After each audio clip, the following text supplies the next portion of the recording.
कुछ सुने। पृथ्वी की सतह से ऊपर की ओर जाने पर सांस लेना कठिन होता है, क्यों? तो सांस लेना क्यों कठिन होता है? वातावरण में कार्बन डाइऑक्साइड की मात्रा बढ़ जाती है? नहीं। वातावरण में ऑक्सीजन की मात्रा बढ़ जाती है? नहीं। ऑक्सीजन की मात्रा बढ़ेगा तो सांस लेने में कठिनाई नहीं होगा। वातावरण में नाइट्रोजन की मात्रा कम जाती है? ये भी नहीं होगा। वातावरण में ऑक्सीजन की मात्रा कम हो जाती है, तब तो सांस लेने में दिक्कत होती है। पहले कौन सा भाग गर्म होता है? तो पहले वायुमंडल गर्म होता है।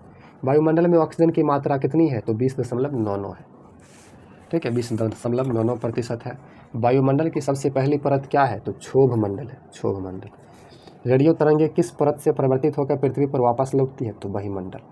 देखिए, समताप मंडल का आरंभ क्षोभ मंडल के बाद होता है। वायुमंडल का फैलाव 80 से 400 किलोमीटर तक है। हल्की गैस हीलियम हाइड्रोजन अंतरिक्ष में तैरती रहती है, हल्का गैस है। वायुमंडल का विस्तार पृथ्वी की सतह से 1000 किलोमीटर की ऊंचाई तक है। पृथ्वी की सतह से 1000 किलोमीटर की ऊंचाई तक। वायुमंडल में सबसे अधिक डैश गैस पाई जाती है? तो सबसे अधिक नाइट्रोजन गैस पाई जाती है। तापमान बढ़ने से डैश के जलस्तर में वृद्धि हो रही है? तो समुद्र में। सब बात अभी आप पढ़े थे। डैश गैस को ग्रीन हाउस कहते हैं। तो ग्रीन हाउस कहते हैं क्लोरोफ्लोरोकार्बन को, क्लोरोफ्लोरोकार्बन को। अब आगे है टोटल 8 प्रश्न। चलिए इस प्रश्न का उत्तर हम जानते हैं। चलिए, फर्स्ट क्वेश्चन है, वायुमंडल किसे कहते हैं? वायुमंडल के गैसों के घटक को वृत्त में दिखाइए। बहुत गजब क्वेश्चन है, आप लाइक कर दीजिए। चलिए इसका उत्तर जानते हैं। पृथ्वी के चारों ओर वायु का एक अदृश्य आवरण पाया जाता है जिसे वायुमंडल कहते हैं। ठीक है, अब वायुमंडल का हम गैसों के घटक को वृत्त द्वारा समझेंगे। तो इसमें आप बिल्कुल देख रहे हैं, ये पूरे वायुमंडल का 100% चित्र लिया गया है, जिसमें आपका नाइट्रोजन, ऑक्सीजन, कार्बन डाइऑक्साइड विभिन्न प्रकार के गैसों को दिखाया गया है। अगला प्रश्न है, ग्रीन हाउस को समझाइए। इसका उत्तर होगा, ऐसा प्रक्रम जिससे ताप को ह्रासित होने से बचाया जा सके, मतलब खत्म होने से, ह्रासित होने से, उसे ग्रीन हाउस कहते हैं। बहुत ठंडे देशों में प्लास्टिक या कांच के मकान बनाकर उसी में बागवानी की जाती है, पौधे लगाए जाते हैं। ऐसे घर में ताप प्रवेश तो कर जाता है लेकिन उससे निकल नहीं पाता। इसी तरह के मकान को ग्रीन हाउस कहते हैं। समझ गए? अंदर धूप गया लेकिन बाहर नहीं आएगा।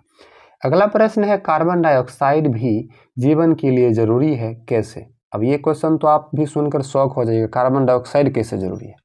तो समझते हैं। पेड़ पौधे कार्बन डाइऑक्साइड से ही अपना भोजन बनाते हैं। सूर्य के प्रकाश में पौधे अपने हरे पत्तों द्वारा कार्बन डाइऑक्साइड का उपयोग कर प्रकाश संश्लेषण के माध्यम से अपना भोजन तैयार करते हैं।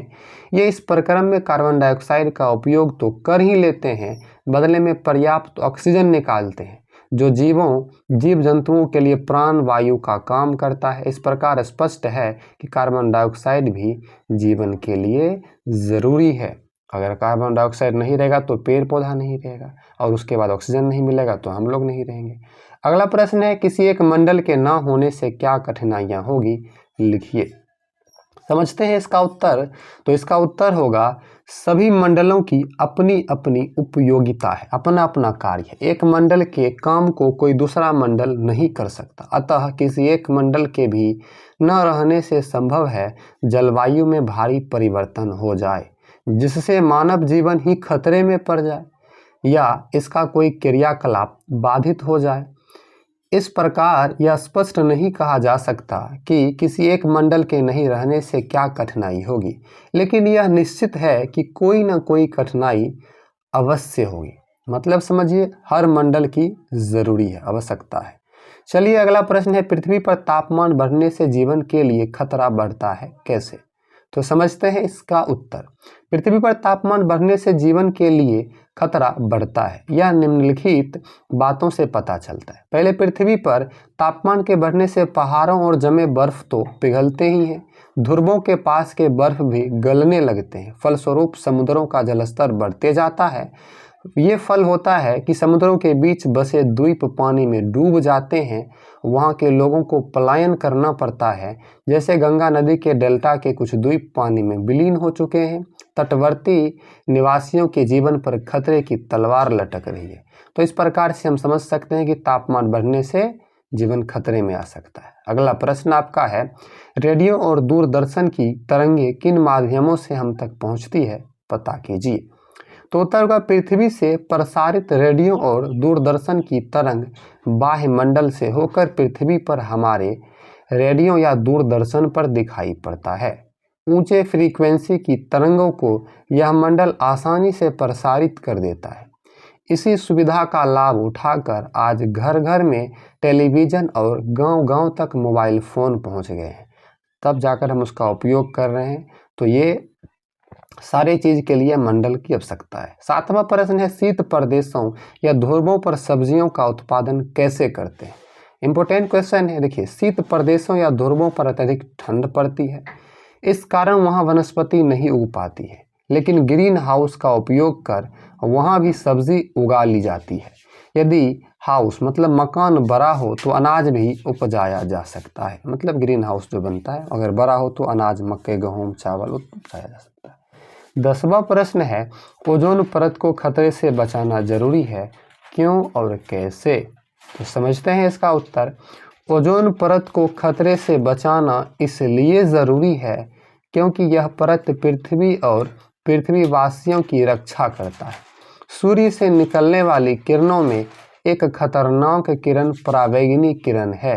यदि यह किरण पूरी तरह पृथ्वी पर पहुंच जाए तो शायद जीवन ही समाप्त हो जाएगा, पराबैंगनी किरण। लेकिन गनीमत है कि इस खतरनाक पराबैंगनी किरणों को ओजोन परत सोख लेती है और उन्हें पृथ्वी पर पहुंचने नहीं देती है।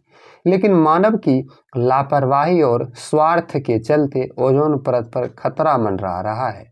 इसका कारण है कि हम धड़ल्ले से ऐसे वाहनों और उपकरणों का उपयोग करने लगे हैं जिनसे निकली गैसें ओजोन परत को नष्ट करने पर उतारू है। अतः उसे बचाने के लिए हमें इन खनिज तेल चलित वाहनों तथा सुविधा देने वाले उपकरणों का उपयोग कम करना चाहिए, तभी हम इससे बच सकते हैं। चलिए आगे जानते हैं। तो हमने ये सारे प्रश्न उत्तर और इस चैप्टर को इस वीडियो में समझा। वीडियो अच्छी लगी तो लाइक कर दीजिए। ये चौथा चैप्टर था, सब्सक्राइब कर लीजिए, दोस्तों के पास शेयर कर दीजिए। अगले वीडियो में हम जानेंगे 5वां चैप्टर, बिन पानी सब शून्य। बहुत अच्छा चैप्टर है। धीरे धीरे आपके सारे विषय की ओर हम चल रहे हैं। प्लेलिस्ट चेक करते रहिए, आपके काम का वीडियोस आते रहते हैं। थैंक यू, मिलते हैं अगले वीडियो में।